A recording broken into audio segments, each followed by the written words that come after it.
Class 8 Hindi में आज आप पढ़ेंगे पाठ 24 कैसे रहें पूर्ण स्वस्थ।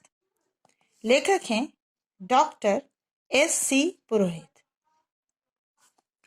ये पाठ आपके शारीरिक स्वास्थ्य के प्रति जागरूक रख रहा है और ये केवल शारीरिक स्वास्थ्य की बात नहीं कर रहा है। इस चैप्टर में आप शारीरिक और मानसिक स्वास्थ्य में संतुलन कैसे बनाए रखना है ये समझेंगे। मानसिक मीन्स आपके ब्रेन भी हेल्दी होना बहुत जरूरी है, तो हमारा शरीर भी हेल्दी होगा। अपने शरीर को हम देख सकते हैं, इसके ऊपरी भाग स्पष्ट रूप से दिखाई देते हैं। यदि इसमें कोई खराबी आती है या घाव लगता है तो हमें तुरंत पता लग जाता है। केवल शरीर के बाहर से दिखाई देने वाले अंगों में कोई विकार ना हो तो क्या हम स्वस्थ कहला सकते हैं? ऐसा नहीं है।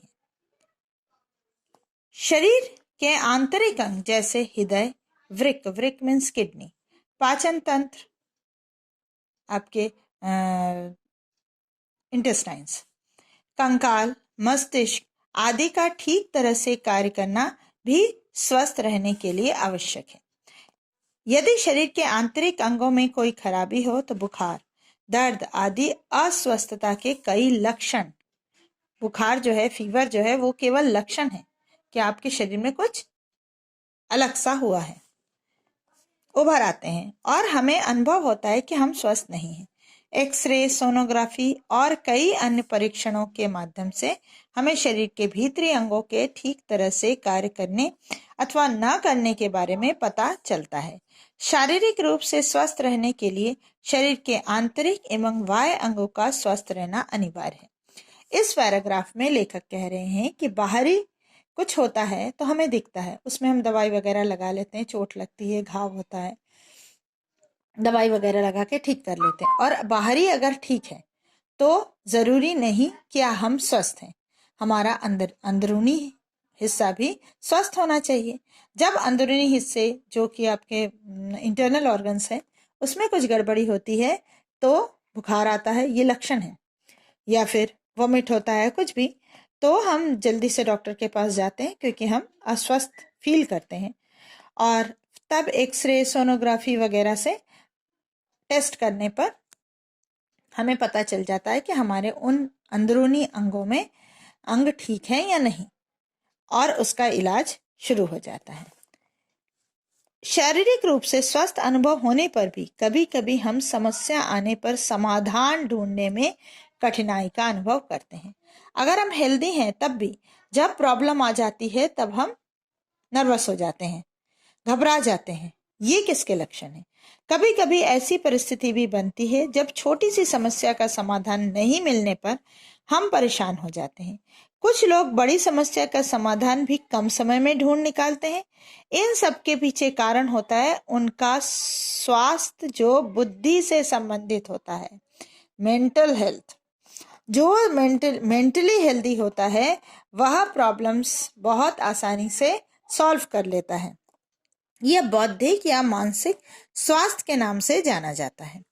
यदि किसी व्यक्ति का बौद्धिक या मानसिक स्वास्थ्य कमजोर है तो उसका शारीरिक स्वास्थ्य पर भी विपरीत प्रभाव पड़ता है। अगर वो मेंटली हेल्दी नहीं है तो उसका फिजिकली भी हेल्दी होना पॉसिबल नहीं है।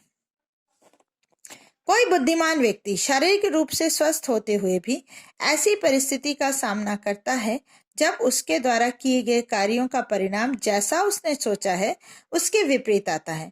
तब उसके चेहरे के भावों में झुंझलाहट और झल्लाहट दिखाई देती है।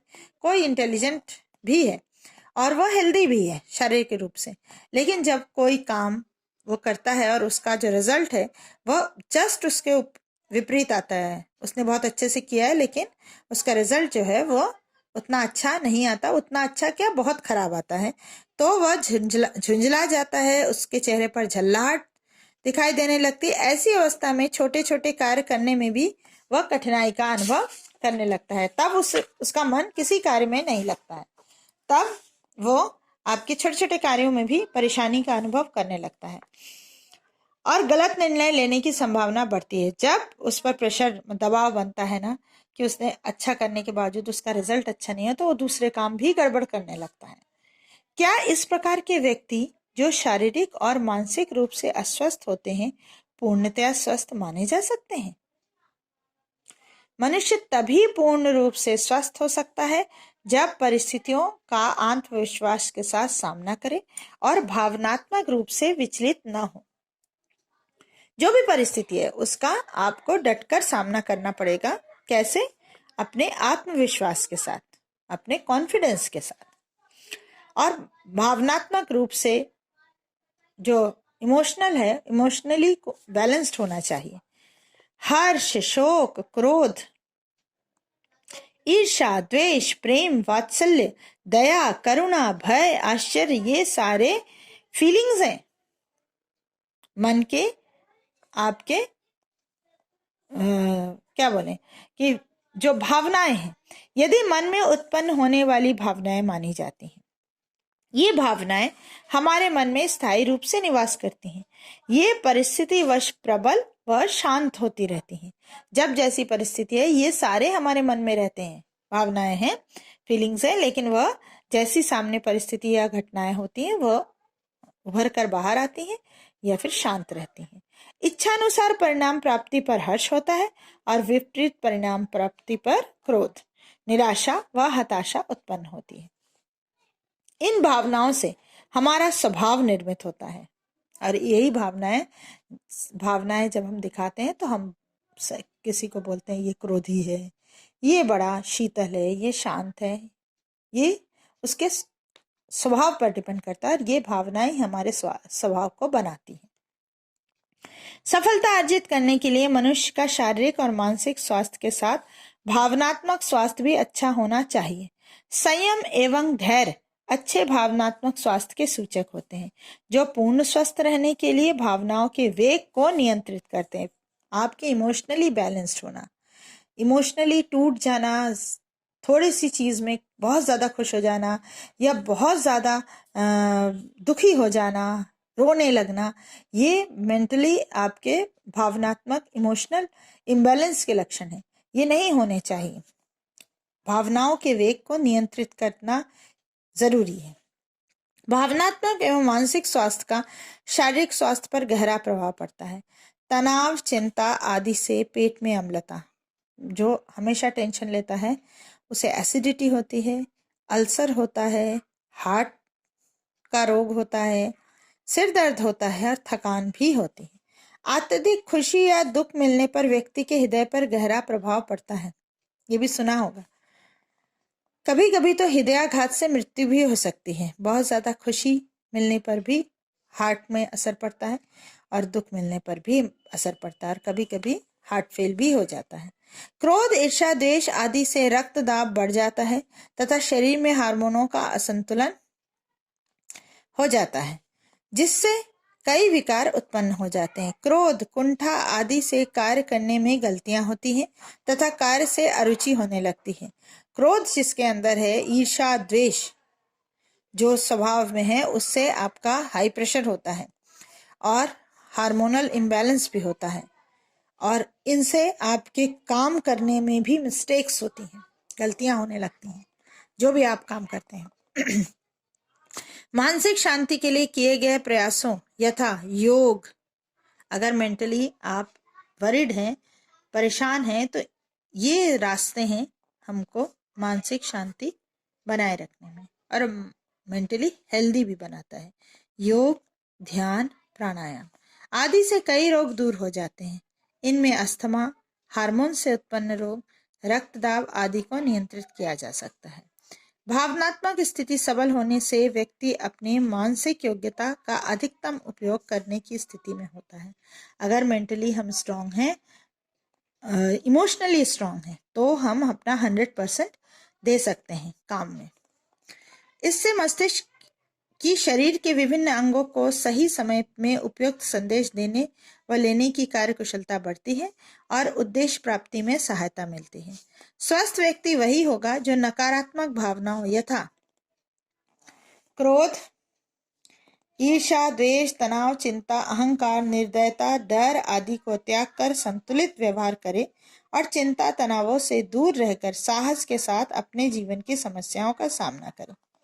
वही हेल्दी होगा वो मनुष्य जो कि नेगेटिव थॉट्स को अपने से दूर रखे और गुस्सा, ईर्ष्या, द्वेष, तनाव ऐसे भावनाओं को त्याग दे और संतुलित व्यवहार करे।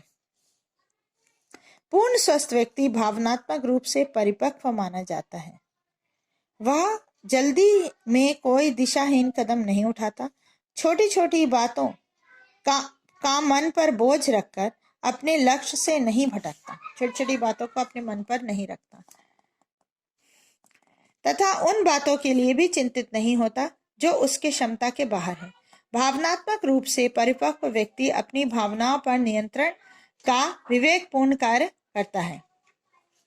भावनात्मक स्थिरता से मानसिक स्वास्थ्य अच्छा रहता है, जिस पर हमारा शारीरिक स्वास्थ्य भी निर्भर करता है। ऐसी स्थिति में जीवन के उद्देश्य स्पष्ट दिखाई देते हैं और इन उद्देश्यों की प्राप्ति हेतु आत्मविश्वास बढ़ता है। अगर भावनात्मक इमोशनल बैलेंस्ड है कोई व्यक्ति तो वह मेंटली हेल्दी होता है और उसका शरीर भी हेल्दी होता है और आपके जो भी उसने एम बना के रखा है वह कॉन्फिडेंस के साथ उस तरफ बढ़ता भी है।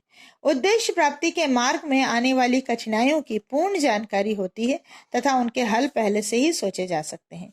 इससे कठिनाई चिंता का कारण बनकर ज्ञान प्राप्ति का अवसर व व्यक्तित्व निर्माण का साधन बनती है।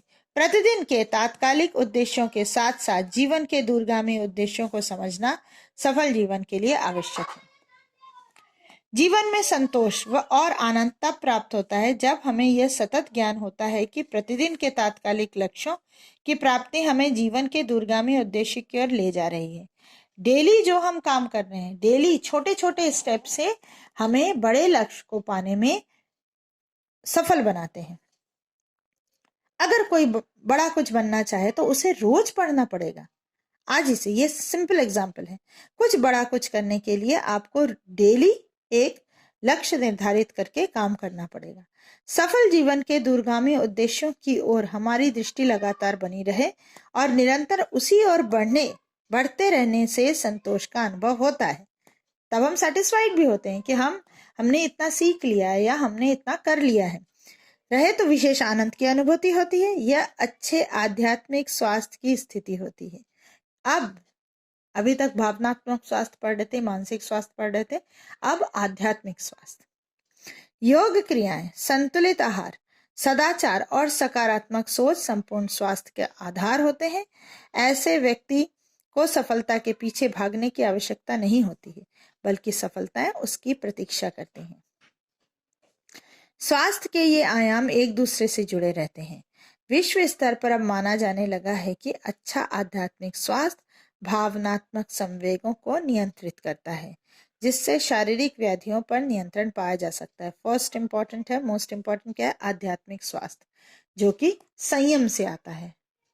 हर चीज के पीछे बिना सोचे समझे भागना, ये भी चाहिए वो भी चाहिए, ये ठीक नहीं है। हमें जो चाहिए उसको पहले तय करें, फिर डेली उसकी प्रैक्टिस करें और वो उस लक्ष्य तक पहुंचे बैलेंस के साथ। इसे आध्यात्मिक स्वास्थ्य कहते हैं। यदि लंबे समय तक पूर्ण स्वस्थ रहना है तो शारीरिक, मानसिक, भावनात्मक एवं आध्यात्मिक स्वास्थ्य के संबंध में समग्र एवं व्यापक सोच का विकास आवश्यक है।